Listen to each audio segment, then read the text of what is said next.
It's hard to breathe, but that's alright. Hush.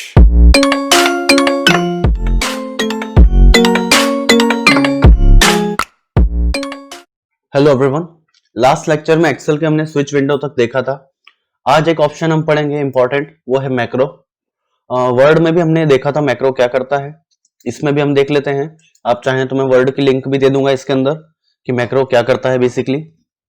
तो macro का काम क्या होता है? तो मैक्रो का काम होता है किसी भी चीज की रिकॉर्डिंग करना जो आप यहाँ पर करवा रहे हैं। कोई सा भी कार्य आप यहाँ पर करवाएंगे और आपको लग रहा है कि वो काम बार बार हमको करना पड़ रहा है, तो आप उसे बार बार ना करवा के एक बार मैक्रो में रिकॉर्ड करवा लेंगे और जितनी बार भी मैक्रो को रन करेंगे उतनी बार वो कार्य हो जाएगा, वो काम कंप्लीट हो जाएगा। ये वैसे ही काम करता है कि जैसे अगर आपको मान लीजिए कोई डांस करना है तो आप एक बार उसको रिकॉर्ड कर लेंगे और फिर जब जब आप उसे देखना चाहते हैं वो स्टेप को, तो आप बार बार उस रिकॉर्डिंग को रन करेंगे, बार बार वो वीडियो चलाएंगे। यहां पर भी वही होता है कि अगर मुझे कोई कार्य बार बार करना पड़ रहा है, अ सेट ऑफ प्रोसेस, मतलब अगर आप बहुत सारे काम एक ही बार में करवा रहे हैं तो उसके लिए मैक्रो बहुत सही ऑप्शन है। इससे आप ज्यादा चीजें करवा लेंगे तो आपको आपका टाइम एक तो कंज्यूम कम होगा, ऊपर से आपको आपका काम इजी हो जाएगा, आपको याद कम रखना पड़ेगा। जैसे अगर मुझे फॉन्ट चेंज करवाना है, मान लीजिए फॉन्ट के साइज हो गया या फिर कोई सी दूसरी चीज हो गई, जैसे फॉन्ट का यहाँ से स्टाइल हो गया, साइज हो गया, या बोल्ड इटैलिक अंडरलाइन हो गया, या फॉन्ट का कोई सा पर्टिकुलर कलर देना हो गया। अगर मैं बार बार उसको कलर यहाँ पर चेंज करने बैठूंगा तो बहुत टाइम लगेगा। तो मैं क्या करूंगा, मैं उस कलर चेंजिंग का एक मैक्रो रिकॉर्ड कर लूंगा और जब जब मुझे वो कलर चेंजिंग करना होगी मैं उस मैक्रो को रन कर दूंगा। तो सबसे अच्छा तरीका यही हो पाएगा, जिससे क्या होगा, आपको कलर चेंजिंग के लिए बार बार कलर वाले ऑप्शन में नहीं जाना पड़ेगा, बस मैक्रो को रन करेंगे और हमारा काम हो जाएगा। इसके लिए सबसे पहले जाते हैं रिकॉर्ड मैक्रो में। ये क्या करेगा, तो ये आपकी रिकॉर्डिंग को ऑन करेगा। इसमें आता है नीचे एक यूज रिलेटिव रेफरेंसेस। इसे हम देखेंगे दो मैक्रो चला करके ये कैसे काम करता है। रिकॉर्ड मैक्रो पर जाएंगे, यहां पर आपसे मैक्रो का नाम पूछा जाएगा, जो आपको देना है नाम मैं दे देता हूं, मान लीजिए टेस्टिंग। फिर आपसे शॉर्टकट की पूछी जाएगी कि शॉर्टकट की आप अपने मैक्रो की क्या रखना चाहते हैं। ये शॉर्टकट की वो ही रखिएगा जो ऑलरेडी असाइंड ना हो, वरना आपकी आपकी जो बाय डिफॉल्ट शॉर्टकट की आती है वो फिर चेंज हो जाएगी। जैसे मान लीजिए कंट्रोल जेड से मेरा होता है अंडू, अगर आपने यहां पर शॉर्टकट की अपने मैक्रो की दे दी कंट्रोल जेड, तो अंडू की शॉर्टकट की कंट्रोल जेड और आपकी मैक्रो की सेम हो जाएगी। तो आपका कंप्यूटर अपने आप अंडू वाली शॉर्टकट की को चेंज करके अल्टर बैक स्पेस कर देगा। इससे क्या होगा, तो इससे आपको फिर याद रखना पड़ेगी एक और नई की, क्योंकि अल्टर बैक स्पेस आपको नहीं पता था, बट आपके यहाँ कंट्रोल जेड देने के कारण वहां अंडू की अपने आप शॉर्टकट की चेंज हो जाएगी और आपको फिर बाद में दिक्कत आएगी। तो ऐसी शॉर्टकट की देना जो यूनिक हो, तो ज्यादा अच्छे से काम कर पाएगी वो। अब करते हैं ओके। अभी मैंने यूज रिलेटिव रेफरेंस जो था यहां पर, इसे ऑन नहीं कर रखा है, तो मैं यहां पर जब मैक्रो दूंगा और ओके करूंगा तो बिना यूज रिलेटिव रेफरेंस के हम इसको रन करेंगे पहले। अब मान लीजिए कि यहां पर जब मैंने मैक्रो को ऑन कर दिया है, अब आप यहां पर लिखेंगे कोई सी भी चीज, मान लीजिए मैंने लिख दिया फर्स्ट नेम। ये फर्स्ट नेम लिखना रिकॉर्ड हुआ है, मतलब मैंने मैक्रो में पहला क्या काम करा है, फर्स्ट नेम लिखना। अगला काम आपने क्या करा है, वैसे तो आप एंटर प्रेस करते हैं, लेकिन कंप्यूटर के लिए अगला काम क्या गिना जाएगा कि आप L27 वाली सेल में गए हैं। आपने भले एंटर प्रेस करा है, लेकिन आप कहां गए हैं, L27 वाली सेल में। तो यहां पर अब हम लिख देंगे लास्ट नेम। अब आप देखेंगे कि मैंने एक सेल में लिखा है फर्स्ट नेम और एक में लिखा है लास्ट नेम। अब मैक्रो को कर देंगे स्टॉप। अभी मैंने यूज रिलेटिव रेफरेंस यूज नहीं करा है यहां पर, अब मैक्रो को कर देंगे स्टॉप। तो बेसिकली हमने करा क्या, पहले तो फर्स्ट नेम लिखा, फिर L27 में गए और लास्ट नेम लिखा। आप भले एंटर प्रेस करके गए तब भी वो मैटर नहीं करता है, कंप्यूटर के लिए तो आप L27 में गए हैं, आप किसी भी वे में गए हो उसे वो नहीं पता चलेगा, लेकिन उसके लिए L27 डेस्टिनेशन हो गई।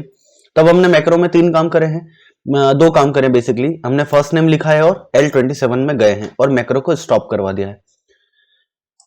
तो यही काम ये भी करेगा, लेकिन यूज रिलेटिव रेफरेंस ना होने के कारण जब मैं अपने मैक्रो को व्यू में जाकर रन करवाऊंगा, व्यू मैक्रो में गए, टेस्टिंग लिया और रन करवाया, तो पहली स्टेप थी फर्स्ट नेम लिखना, दूसरी स्टेप थी L27 में जाकर लास्ट नेम लिख देना। तो जैसे मैं रन करूंगा तो मेरी ये वाली सेल में तो आ गया फर्स्ट नेम, और दूसरी स्टेप क्या करी थी हमने, L27 में जाके लास्ट नेम। अब आपको लगेगा कि यार मैंने तो एंटर प्रेस करा था और ये मुझे L27 पर ही लास्ट नेम लिख कर दे रहा है। आप कितनी भी बार मैक्रो रन कर लीजिए और कहीं भी रन कर लीजिए, वो फर्स्ट नेम की तो क्या कहते हैं प्लेस को चेंज कर देगा, लेकिन लास्ट नेम हमेशा सेम जगह ही लेकर आएगा L27 पर। तो इससे क्या हमारा काम में बहुत प्रॉब्लम आती है, काम भी हमारा बिगड़ सकता है कि हमें तो लास्ट नेम फर्स्ट नेम के नीचे ही चाहिए था, लेकिन ये तो बार बार L27 में ही लेकर जा रहा है। इससे बचने के लिए आप क्या करते हैं, use relative reference. Relative reference क्या करता है, अगर आपने एंटर प्रेस करा है तो वो ध्यान रखेगा कि आपने एंटर प्रेस करा है। मींस अगर आपका फर्स्ट नेम यहां पर दे रहा है वो, तो लास्ट नेम उसके जस्ट नीचे आ जाएगा, अगर आपने मैक्रो में भी वही काम करा है तो।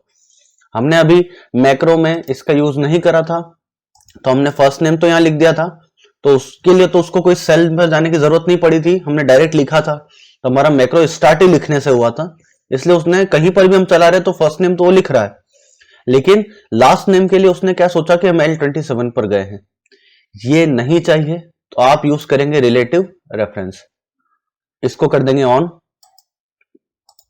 अब यहां पर जब ये ऑन है, अब हम मैक्रो चलाते हैं रिकॉर्ड मैक्रो में, तो हमारे नए मैक्रो का नाम हम दे देंगे टेस्टिंग और अंडरस्कोर यूज रेफरेंस। स्पेस नहीं दे सकते हैं, स्पेस से वो आपको ना कर देगा कि नहीं मैक्रो का नाम वैलिड नहीं है। तो हम क्या दे रहे हैं, दूसरे मैक्रो का नाम टेस्टिंग यूज रेफरेंस। अब इसे करेंगे ओके। अब जब हमने यूज रिलेटिव रेफरेंस ऑन कर रखा है, तो अब हम लिखेंगे फर्स्ट नेम और उसके नीचे एंटर प्रेस करके लिख देंगे लास्ट नेम। तो पहले वाले मैक्रो में क्या रिकॉर्ड हुआ था कि आप इस कहते सेल पर गए थे, लेकिन रिलेटिव रेफरेंस से क्या हुआ है, तो अब क्या रिकॉर्ड हुआ है कि आपने यहां पर लिखकर इसे एंटर प्रेस करा है। तो आप जहां पर भी लिखेंगे उसके बाद एंटर प्रेस होगा और फिर लिखाएगा। तो अब करेंगे स्टॉप रिकॉर्डिंग। अब आप देखेंगे कि मैं यहां पर इसको मिटा देता हूं पहले, ताकि डिफरेंस समझ में आ जाए। अब मैंने यहां पर जाकर अपना मैक्रो रन करा है, view macro testing use reference run करेंगे, तो आप देखेंगे कि अब लास्ट नेम यहां पर नहीं आया है, अब उसके साथ में ही अटैच हो चुका है। रिलेटिव रेफरेंस का सीधा सा मतलब है कि अगर आप एंटर प्रेस करेंगे तो वो एंटर का ध्यान रख के मैक्रो में भी इंटर को प्रेस करेगा, सेल के एड्रेस को नहीं मानेगा। वरना वो L27 पर लेकर गया था लास्ट टाइम हमें, क्योंकि हम उसी पर गए थे, लेकिन ये सही नहीं है। तो इसके लिए आप क्या करेंगे, ये रिलेटिव रेफरेंस का यूज करेंगे, जिससे आपका डाटा एक जगह पर ना अटक जाए, वो पहले वाले डेटा के साथ ही फ्रीली मूव हो जहां पर भी हम पहले वाले को रन करेंगे। तो ये था मैक्रो। आई होप आपको समझ में आया होगा और ज्यादा जल्दी ना हुआ होगा। अगर हो भी गया है तो आप कमेंट में मुझे बता सकते हैं, तो मैं फिर से इसके बारे में कोई एक और वीडियो बना दूंगा, जिसमें हम आसानी से और थोड़ा धीरे देख लेंगे क्या करता है ये। तो आई होप आपको समझ में आया होगा। तो इस लेक्चर में इतना ही रहेगा। नेक्स्ट लेक्चर तक के लिए thank you and good bye.